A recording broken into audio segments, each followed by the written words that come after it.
any of you, by worrying, add a single moment to your lifespan? Do not worry about tomorrow. Tomorrow will take care of itself. Wouldn't that be wonderful, my friends, to be able to grasp and live those two sayings out?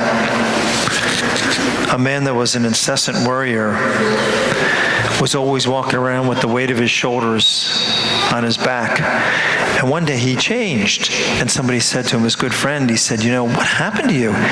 He said, I've always been a worrier, and of course it's both unwise and unhealthy to be worrying all the time.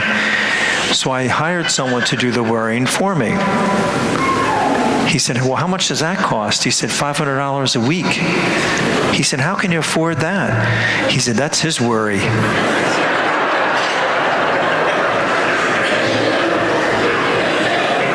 If it would be that easy, right, my friends? If it would be that easy. There's that beautiful analogy that Jesus used, a wildflower. And he talks about how beautiful it is. Even Solomon, it talks about. You know what they're talking about? That wild orange Easter lily that grows in those fields. And sometimes when you see them, they'll in those fields where there's like an open space, and you see them all out there. That's the flower that they're talking about there. And they're saying, look how beautiful that wildflower is. No one touches it, and yet it's beautiful. No cultivation. And he's saying that's how we should live, and yet how tough it is, isn't it? Probably most of you heard of Richard Carlson, at least the book that he wrote. And I'll tell you the book in a moment, but he was going home from school, picking up his 6-year-old daughter, and they spent 40 minutes in a traffic jam, creeping along. And he had somewhere to go, of course, and his daughter says to him, his dad, she said, Dad, look at all these people. Look how mad they are. And he's thinking to himself, yeah, they're mad because I need to get somewhere. And he's like looking around, and he started wondering where all these people are that were around him. He's thinking, well, that woman probably has to get home, pick somebody up, and that man's probably late for an appointment. And he went through that. In any event, it gave him an inspiration to write a book called Don't Sweat the Small Stuff, is the book that he wrote that you probably of you heard. But you're born, that's big stuff. You die, that's big stuff. Everything in between, small stuff.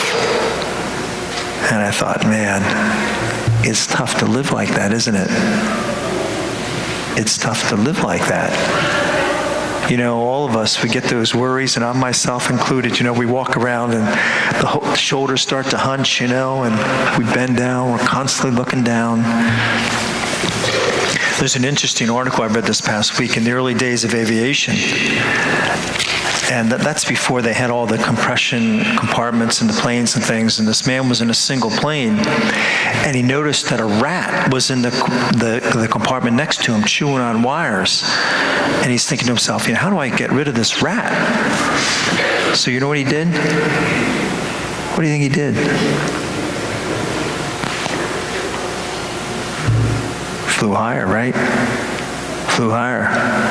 He was flying at 2,500 feet, flew up to 15,000, 20,000 feet, stayed up there at 10,000 for 10 minutes. And at 20,000 feet, the rat died within a couple minutes, right? But the article was about that man's experience flying that plane and what we should do when we're really filled with excessive worry. Because we do, when we're all caught up in it, myself included, we're always looking down, right? And he's saying that we need to look up. There's intentional prayer, my friends. Intentional prayer. And I even talk like the rosary. It's an intentional. It's repetitive. And when we pray that, it takes our minds off of other things, because we can't really think of two things at the same time. And I'm also doing something during Lent. Starting this Thursday, I do Eucharistic adoration. That's from 4:30 to 6.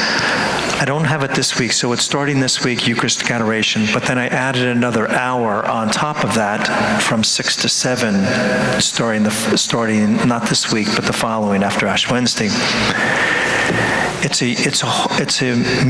a holy hour, but it has music in it.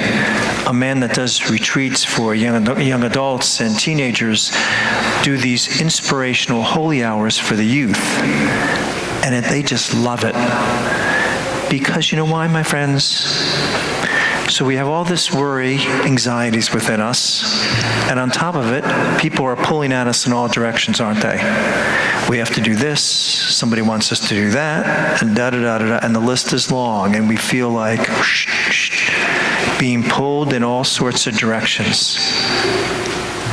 I would hope you come to some point in that holy hour. If you go on quiet hour, my friends, you come 4:30 to 6. 6 to 7 is the musical part. But you know, you come and you say to our God one thing: I've come to receive.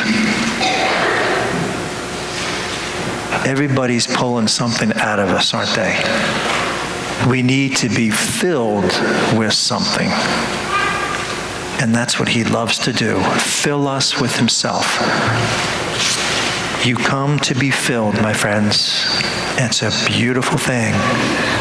It's a beautiful thing. You sit 15 minutes, listen to some beautiful music, you look at our Eucharistic Lord in the altar, and you leave in a different frame of mind. Why? Because it's the first part of the day where you're not being pulled or asked to do something. Somebody is doing something for you. For you. During the darkest days of the Civil War, Abraham Lincoln was standing in the front yard with some youth, and there was a shower of meteors. And one of the young men looked up to President Lincoln and said, "Aren't you nervous about those meteors flying down?" And he said, "No, I'm not." He said, "I don't look at the meteors." He said, "I'm looking at the stars beyond that." You know, some days we feel like those meteors, don't we? Our minds are on all anxieties.